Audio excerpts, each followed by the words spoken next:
আপনারা বিজেপি ছাড়া অন্য কোথাও দেবেন না। এটা কিন্তু অত্যন্ত দয়া পরবশত আপনাদের আধার কার্ড খুলে দেওয়া হয়েছে।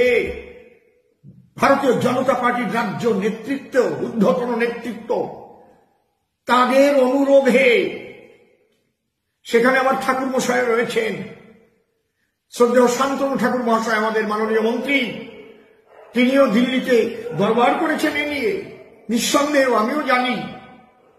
তাহলে এই যে আধার কার্ডটা আপনারা ফিরে পেয়েছেন, প্রাণ ফিরে পেয়েছেন, এই প্রাণ যদি ফিরে না দিত আপনাদের করার কিচ্ছু ছিল না, কিচ্ছু ছিল না। আন্দোলনে নামবেন, সঙ্গে সঙ্গে অ্যারেস্ট হবেন। আপনি তো বিদেশি, আপনি বাংলাদেশি পাসপোর্ট করে নিয়ে সেখানে থাকতে পারেন না ভিসা শেষ হয়ে গেলে। আপনি বলবেন দেশ ভাগ করেছিল কারা, আমাদের কাছে শুনে কি দেশ ভাগ করেছিল, আমরা কোথায় যাব, কোথায় যাবে তা কে জানে। ভারতবর্ষ কি হরিঘোষের গোয়াল নাকি?